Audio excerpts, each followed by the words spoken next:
What's up, guys? Mr. Knows Hoops back today with another video, and today we are previewing the NBA Finals. We are finally here. It's been an incredible season, a long journey, and today we are previewing what could be an incredible final. So today, don't forget to leave a like, comment, subscribe. We're 8 subscribers away from 800, 200 away from 1K. I know we can meet these goals, guys. Go ahead and crush it. Let's get it. Now, the first team we're going to cover is the Boston Celtics, because I not talked about them basically the entire playoffs. They've done their job, right? For better or for worse, whatever circumstances, they've done the job. They got back to the finals. They have 3 major points that I need them to continue to do if they want to complete their journey and win this title. The first thing is, Jason Tatum, you need to attack the rim.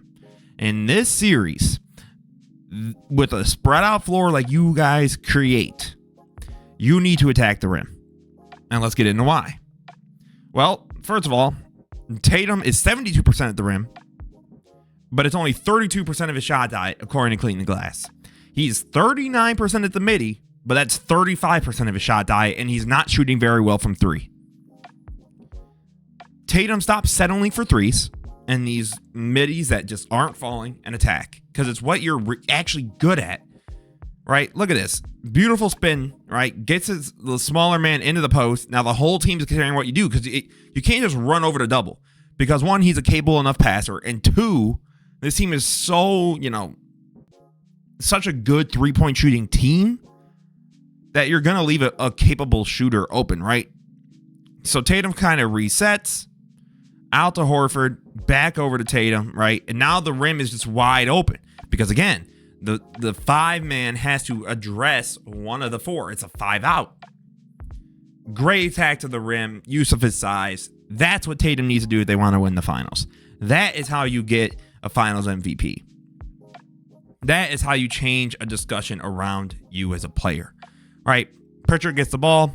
Pritchard, my apologies. Hauser gets it out to Tatum.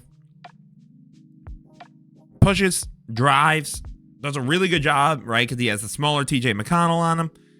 Shifts around, right?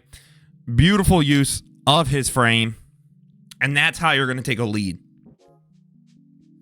Now, you see sort of Mazzulla's calling for sort of action here. And he's like, okay, all right.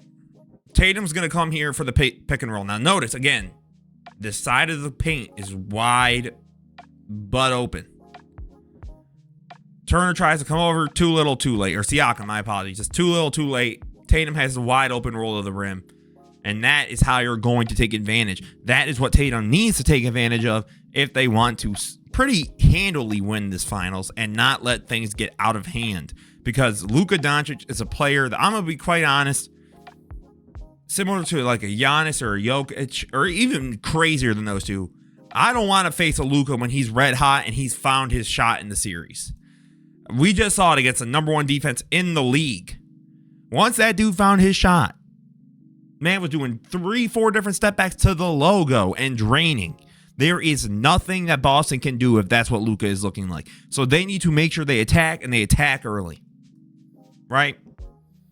So then again, right, Derek White here waves it off. Now you got about 5 seconds. Tatum uses a little bit too much time here trying to just sort of dribble.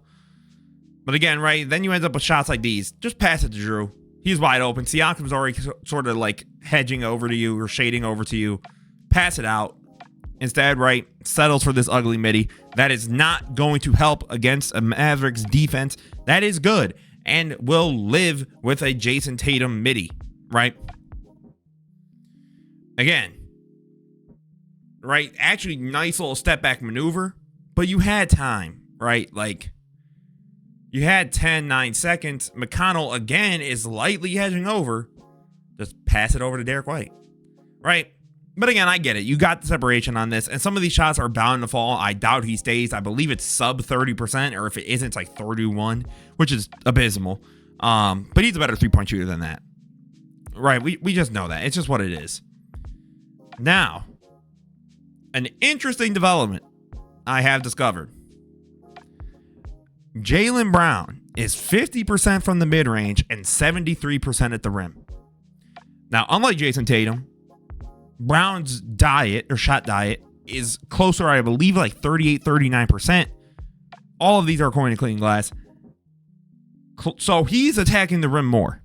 Now, again, if you're going to be spaced out and you're forcing a Daniel Gafford or a Derek Lively to be spaced out, take advantage. Let your spacing dictate the matchup. Force Dallas to be uncomfortable. And if they have to try and play small, please attack. Take advantage. And the three will be open. Right? So, let's look at what Jaylen Brown's been doing and how he can replicate it, right? And I'm sure I'm going to hear, but Imster, it's the Pacers defense. Well, Imster, they played an injured Heat. Well, Imster, they put... Okay, buddy. Well, listen. All right. It's as simple as concepts and ideas travel. They're constant. Regardless of how injured or healthy a team is, there are concepts that you as a team should always stick by if you know that your players can do it. And I know for a fact that Brown and Tatum, if they're attacking the rim, they're a deadly duo, right? So Tatum gets and shrugs off, right? And Brown does a really good job here because he keeps his man at his hip. So by the time he goes for the right-handed lay, he's got the guy behind him and there's no real contest involved. Right? Again, Brown just sort of slows it down. Gets Nembhard, I believe. Boom. And at this point, too, look at the spacing because they have to go over and try and help. Drew's open, right? Now, I don't know if I'm happy with Brown taking the shot very often because, again, I believe a Gafford or a Derek Lively might stuff that or make that a little bit rejected. But, again, the idea is what I like, and it can be replicated. Right? Nice pass out here. Back out to Brown. Beautiful pump, right? Obi fully bites on it. Wide open. Feed the hot hand. Be willing to build into that. Now, the final point, because I kind of did the same thing. I talked about basically the top two guys on each team and a thing that their team needs to do in general. Space the floor. Continue to run the 5 out. You need to force Lively or Gafford out of the paint because if they do that, it's going to be very easy for Tatum or Brown to continue to do so. It will be very easy for these players to then create perimeter shots. It'll then be easy to run different picks and backdoor screens and things of that sort and to take advantage of Kyrie and Luka as defenders. Right? So Strus here is guarding up. Pick. Now they sort of get stuck on the switch. Derek White gets the wide open space. He's going to hit those, right? Like, that's the other thing is that's what's deadly about Boston, too, is when those role guys are hitting, like Drew or Derek White, or if Porzingis comes back, that's when things get... I mean, look at this. Pritchard gets the screen, and since Garland's too late to come over, and again, you don't want to technically just leave someone wide open for a 2, Holiday, bang, wide open 3. Right, like these are what is things are so deadly about this team. Their space will kill you. You cannot be left out in that space. Again, Derek White, Garland goes over, right? Gets caught. Boom, wide open for Brown, 3 ball. What they do to close out is going to be easy. Now for the next 2 points. I'm going to be honest. Not a whole lot of stats, not a whole lot of film is needed. I'm just sort of going to talk about what I think these players can do. Luka just needs to keep being Luka. The second that he cools off, this series is cooked. I repeat, the minute that Luka Doncic, if he looks like he did earlier in these playoffs, it's Jover. It's cooked. Good night, Dallas. Go home. Pack your bags. You had an incredible run, and you're done. It's over. But if Luka can continue to assert himself into the mid-range, into the paint, right, and force this pick and rolls, which we'll be getting into in a little bit, that is how you beat Boston. You force them into very uncomfortable pick and roll situations. The only what hurts so much for Dallas is just that Boston's offense is so much better than Minnesota's. Minnesota's offense has always sort of been a question mark in terms of the half court when the game slows down, when things get ugly. What does it look like? And in this case, right, Kyrie also needs to be consistent. There cannot be these whole Kyrie and Luka will both drop 30 one night, and then it's Luka dropping like 35 and Kyrie has like 18, and I don't know, 15 of those 18 or 12 of those 18 are all in the first half or all in the second half, because a team like Boston can blow you off the floor, pause, before you even can catch up. It's that simple. You need to force the issue, Kyrie. I know, Kyrie, you're going to deny it in a press conference, but you know you want vengeance. So cook them. Get to cooking. But it's what's going to be needed. This passive Kyrie is not going to be a help. You need to attack early, right? Early. Take advantage of the pick and roll and what it gives you. Now, what the Mavs need to do as a team. Pick and roll, easy oops.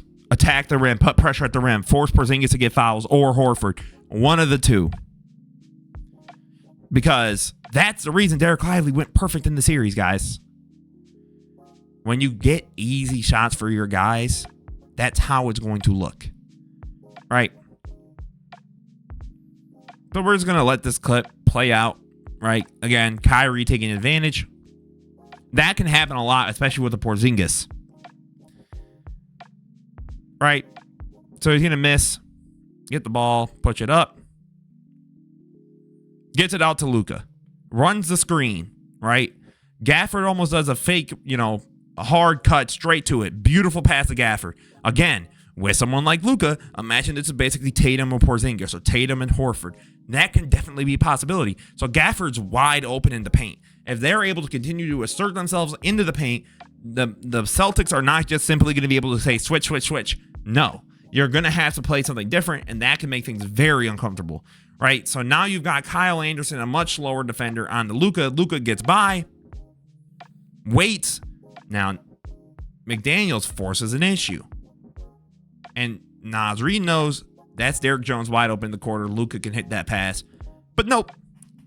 Again, if those rim shots or presences are going to be open, they have to take advantage.